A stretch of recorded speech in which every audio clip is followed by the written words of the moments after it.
Hello, here's Tiger6, and some of you wondered why I don't upload tank templates anymore, and today I want to show you why. Throughout the update of the new Thunder CDK, it's now much easier to export tank templates and skin the tanks. So I want to give you a short guide on what to do to extract the templates for yourself. First, you need a recent Thunder CDK update, which you get on the Wiki Thunder site. The link, I will put the link in the description, and make sure to download the most recent update. For me, it's the 2nd July 2015. You need to save the CDK somewhere on your hard disk, and later on you need to install it in your Thunder directory.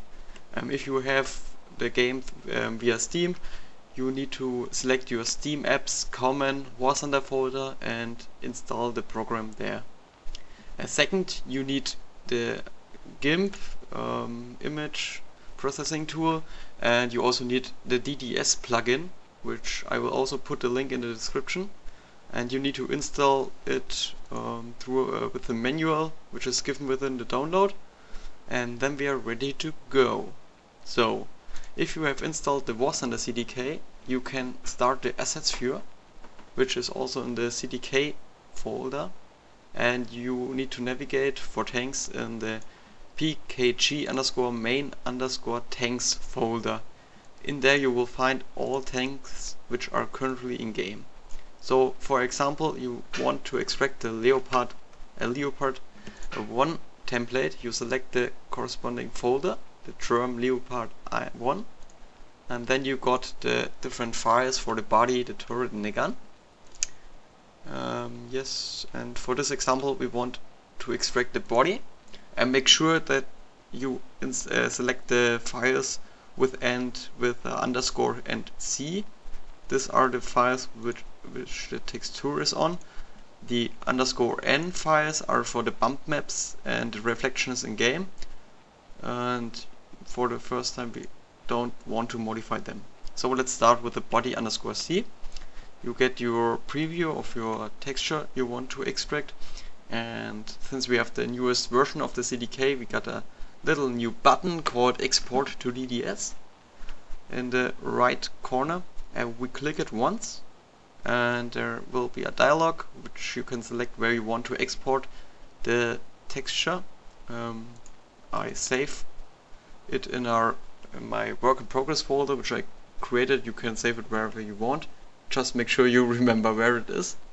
You save it, and then you need to open GIMP, and now we need to open the extracted file, and we browse to Thunder,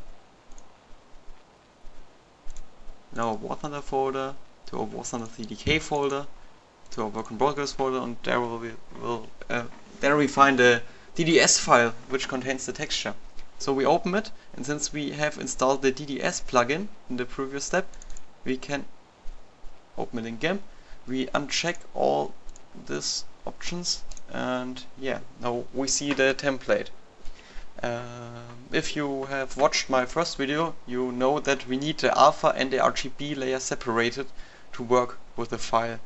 So we go to colors in our toolbar, and we select components and split, and here we have to select the RGBA modus and select and split the texture in different layers. So after we hit OK, we got our red, green, blue and alpha layer, and since we want only two separate layers, the RGB and the alpha, we select the alpha layer down here with a click, and now we press Ctrl+C to copy it. Then we go back to colors, components, to combine them, the last option. And here we have to select the RGB only, not RGBA. So now we have the RGB layer for our skin, and we name it properly. And as we copied the alpha layer before, we can now hit Ctrl and V to copy our alpha layer in. No, Now we rename the layer, and yes, our template is ready to go. No more puzzling, no more screenshots. It's much more easy now, and I don't know if I will update more templates on the website, because it's much more easier now to extract them for yourself. So if you have troubles, you can ask me for troubleshooting or help you out, but I think this guide will help you to create your own tank templates. And yes, I hope to see some new skins from you soon. Bye bye.